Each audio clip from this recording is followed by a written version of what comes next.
அனைவருக்கும் வணக்கம். இந்த வீடியோவில் என்ன பார்க்க போகிறேன்னு பார்த்தீங்கன்னா, நீங்கள் வந்து ஃபில்டர் ஆப்ஷன் பார்த்துருப்பீங்க. பட் ஃபில்டர் ஆப்ஷன்லேயே மல்டிபிள் ஃபில்டர் ஆப்ஷன் எப்படி ஒர்க் பண்ணுறது அப்படிங்கிறத இந்த வீடியோவில் பார்க்க போகிறோம். ஸோ வாங்க வீடியோக்குள்ளே போவோம்.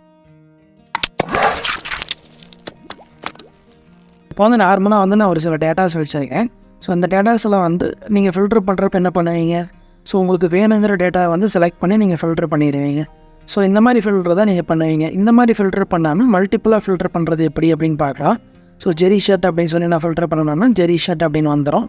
ஸோ இந்த மாதிரி இப்போ நான் சில்க் ஷர்ட் அப்படின்னு சொல்லி நான் ஃபில்டர் பண்ணுவேன்னா ஸோ சில்க் ஷர்ட்டு எவ்வளோ இருக்கும் அதெல்லாம் வந்துடும். அதில் என்னென்ன கலர், என்னென்ன சைஸு, என்னென்ன ப்ரைஸு அப்படிங்கிறது வந்துடும். இந்த மாதிரி இது வந்து சிங்கிள் ஃபில்டர். ஸோ இந்த சிங்கிள் ஃபில்டர் வந்து எல்லாத்துக்கும் தெரியும். பட் மல்டிபிள் ஃபில்டருங்கிறது என்ன ஆப்ஷன் அப்படின்னு பார்த்தீங்கன்னா, ஃபில்டர்லேயே வந்து நிறையா விதமான ஃபில்டர் பண்ணலாம். இது வந்து நார்மல் ஃபில்டரு. இது இல்லாமல் மல்டிபிள் ஃபில்டர் பண்ணுறதுக்கு நிறைய ஆப்ஷன்ஸ் இருக்குது. அதுதான் ஒன் பை ஒன்னாக பார்க்கலாம். ஃபஸ்ட்டு என்னென்னு பார்த்தீங்கன்னா, அந்த ப்ராடக்ட்டை கிளிக் பண்ணிங்கன்னா ஸோ நீங்கள் ஃபில்டர் வந்து எப்படி பண்ணணுங்கிறது தெரியும் அப்படின்னா நீங்கள் ஃபில்டர் பண்ணிக்கோங்க. தெரியாதவங்களுக்கு நான் சொல்லிடுறேன். ஸோ Ctrl+Shift+L அப்படிங்கிற ஷார்ட்கட்டு கொடுத்தீங்கன்னா உங்களுக்கு ஃபில்டர் கிரியேட் ஆகும். மறுபடியும் Ctrl+Shift+L கொடுத்தீங்கன்னா ஃபில்டர் வந்து ரிமூவ் ஆகிடும். இதுதான் ஷார்ட்கட்டு. அப்படின்னாலும் ஹோமில் போயிட்டு இதில் போயிட்டு நீங்கள் ஃபில்டர் அப்படின்னு சொல்லி கொடுத்துக்கலாம். இல்லைன்னா இந்த டோட்டல் ரோவை செலக்ட் பண்ணி Ctrl+Shift+L கொடுத்தீங்கன்னா ஒரு ஃபில்டர் வந்து செட் ஆகிடும். மறுபடியும் Ctrl+Shift+L கொடுத்தீங்கன்னா ஃபில்டர் வந்து ரிமூவ் ஆகிடும். நான் வந்து ஃபில்டரை செட் பண்ணிக்கிறேன். ஸோ செட் பண்ணிவிட்டு இந்த ப்ராடக்ட்டை கிளிக் பண்ணுறேன். அந்த ஃபில்டர் ப்ராடக்ட்டை கிளிக் பண்ணுறேன். ஸோ நம்ம இங்கே வந்து ஃபில்டர் பண்ணாமல் இங்கே நம்ம ஏதாவது டைப் பண்ணனாலும் ஃபில்டர் ஆகிடும். அந்த மாதிரி ஃபில்டர் பண்ணேன்னா அதுக்கு மேலே வந்து பார்த்தீங்கன்னா டெக்ஸ்ட் ஃபில்டர் அப்படின்னு சொல்லி ஆப்ஷன் இருக்குது. ஸோ இதில் தான் வந்து பார்த்தீங்கன்னா நிறையா விதமான ஆப்ஷன்ஸ் கொடுத்துருக்காங்க. இதில் வந்து ஈக்குவல்ஸ் அப்படிங்கிற ஆப்ஷன்ஸ் இருக்குது. இது ஈக்குவல்ஸ் அப்படிங்கிற ஆப்ஷன் எதுக்குன்னு பார்த்தீங்கன்னா, நீங்கள் வந்து ஈக்குவலாக இருக்கணும். அதாவது நான் கொடுக்குற டேட்டாவுக்கு ஈக்குவலாக இருக்கணும். நான் வந்து டோரா பேண்ட் அப்படின்னு சொல்லி நான் ஒன்று கொடுக்குறேன். ஸோ டோரா பேண்ட்டுன்னு இருக்கிறது மட்டும்தான் வரும். ஸோ வெறும் பேண்ட் இருக்கிறதுங்கிறது வராது. வேறு எந்த பேண்ட் இருந்தாலும் வராது. இப்போ நான் டோரா பேண்ட்டை கிளிக் பண்ணணுன்னா ஸோ அது மட்டும் ஃபில்டராக இருந்துச்சு. இது வந்து ஈக்குவலாக நம்ம என்ன கொடுக்குறோமோ அது மட்டும்தான் வரும்.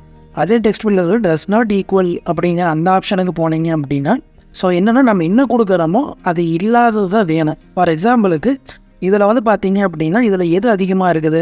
இதில் வந்து பார்த்தீங்கன்னா சில்க் ஷர்ட் அப்படிங்கிறது அதிகமாக இருக்குது. இங்கே ஒன்று இருக்குது, இங்கே ஒன்று இருக்குது, இங்கே ஒன்று இருக்குது. ஸோ எனக்கு அது இல்லாமல் வேணும் அப்படின்னா நான் வந்து சில்க் ஷர்ட் அப்படின்னு சொல்லி நான் டைப் பண்ணுறேன். ஸோ நான் டைப் பண்ணிவிட்டு நான் ஓகே கொடுத்தோடனே பார்த்தீங்கன்னா இந்த 3 சில்க் ஷர்ட்டும் வந்து டிசேபிள் ஆகிடுச்சு. அதை தவிர மற்ற எல்லா ப்ராடக்ட்டும் காமிக்குது. ஸோ இந்த மாதிரி நீங்கள் ஃபில்டர் பண்ணிக்கலாம். மறுபடியும் கிளியர் ஃபில்டரை கொடுத்துருங்க.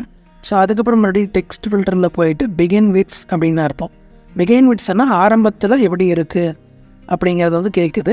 ஸோ ஆரம்பத்தில் அதாவது ஸ்டார்டிங்கில் இருக்கிறத ஃபில்டர் பண்ணணும். நான் ஃபார் எக்ஸாம்பிளுக்கு பிஇ அப்படின்னு நான் டைப் பண்ணுறேன். ஸோ பிஇன்னு டைப் பண்ணணுன்னா இங்கே பாருங்கள் பீன் ஷர்ட் அப்படிங்கிறது இருக்குது. பியூட்டி குர்த்திஸ்ங்கிறது பிஇயில் தான் ஆரம்பிக்குது.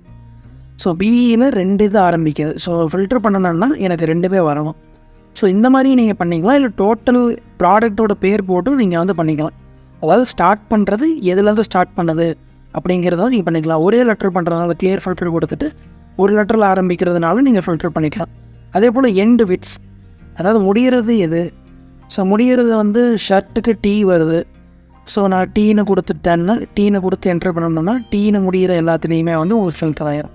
ஸோ இந்த மாதிரி ஃபில்டர் பண்ணிக்கலாம். கிளியர் ஃபில்டர் கொடுத்துட்டு ஸோ அடுத்த ஃபில்டர் பார்த்தீங்க அப்படின்னா கண்டெய்ன்ஸ். ஸோ கண்டெய்ன்ஸ் வந்து என்ன அப்படின்னு பார்த்தீங்க அப்படின்னா ஸோ நீங்கள் வந்து ஒரு ப்ராடக்ட் இருக்குது. அந்த ப்ராடக்ட்டுக்கு உள்ளார ஏதாவது எழுத்து இருந்தாலும் அதை ஃபில்டர் பண்ணி வந்துடும். ஃபார் எக்ஸாம்பிளுக்கு நம்ம வந்து இந்த குர்த்தீஸில் கேயூ அப்படிங்கிறது நடுவில் இருக்குது இல்லைங்களா? ஸோ அந்த இங்கே குர்த்தீஸ்ன்றது இங்கே குர்த்தீஸ்ன்றது ஸோ குர்த்தீஸில் நடுவில் கேயூங்கிறத மட்டும் நம்ம இங்கே போடுவோம். ஸோ கேயூன்னு மட்டும் போட்டுட்டு ஓகே கொடுத்தீங்க அப்படின்னா ஸோ நடுவில் எந்த லெட்டரில் அந்த வார்த்தைகள் இருந்தாலும் அதையும் ஃபில்டர் பண்ணி வந்துடும். ஸோ மறுபடியும் கிளியர் ஃபில்டர் கொடுத்துட்டு மறுபடியும் டெக்ஸ்ட் ஃபில்டரில் போயிட்டு டஸ் நாட் கண்டெயின் சேம் இதுவும் அதே போல் தான். என்னென்னா இதுவும் நடுவில் இருக்கிற வார்த்தைகள் ஏதாவது வேணாம் அப்படிங்கிறத வந்து நம்ம கொடுத்துட்டோம் அப்படின்னா அந்த வார்த்தைகளை விட்டுட்டு மற்றதெல்லாம் காமிக்கும்.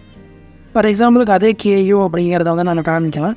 ஸோ கேயூ அப்படிங்கிறத வந்து கொடுத்துட்டு ஓகே கொடுத்தோம்னா கேயூன்னு எந்தெந்த ப்ராடக்ட்டில் இருக்குதோ அந்த ப்ராடக்டெல்லாம் ஹைட் ஆகி கேயூங்கிற இல்லாத ப்ராடக்ட் மட்டும் உங்களுக்கு வந்து விசிபிள் ஆகுது. ஸோ மறுபடியும் கிளியர் ஃபில்டர் கொடுத்துருங்க. ஸோ என்னென்னா நீங்கள் இந்த ஃபில்டரை வந்து நீங்கள் நார்மல் ஃபில்டர் யூஸ் பண்ணியிருப்பீங்க அல்லது இதை சர்ச் பண்ணி யூஸ் பண்ணியிருப்பீங்க. பட் இந்த ஃபில்டர் நீங்கள் யாரும் பார்த்துருக்க வாய்ப்பு இல்லை. ஸோ இந்த ஃபில்டர் யூஸ் பண்ணி பாருங்கள். அதிலே போல் கஸ்டம் ஃபில்டர் அப்படிங்கிறதுல போனீங்கனாலும் உங்களுக்கு வந்து எப்படி வேணுமோ நீங்கள் ஈக்குவல் வேணுமா, டஸ் நாட் ஈக்குவலா, கிரேட்டர் தன்னா, லெஸ் தன்னா அப்படிங்கிறது நீங்கள் கொடுக்கலாம்.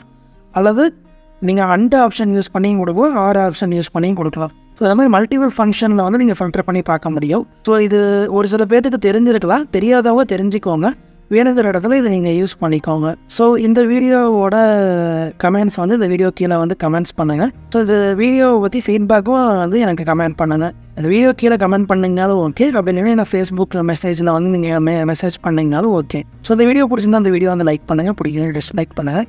உங்கள் ஃப்ரெண்டுக்கு தெரியும்னு விருப்ப மாட்டேங்கன்னா இந்த வீடியோ வந்து ஷேர் பண்ணுங்கள். ஸோ இதே போல் நிறைய வீடியோ வந்து என்னோட சேனல்லையும் இருக்குது, அதையும் வந்து விசிட் பண்ணி பாருங்கள். மறுபடியும் அடுத்த வீடியோ சந்திக்கலாம். தேங்க்யூ, பாய்.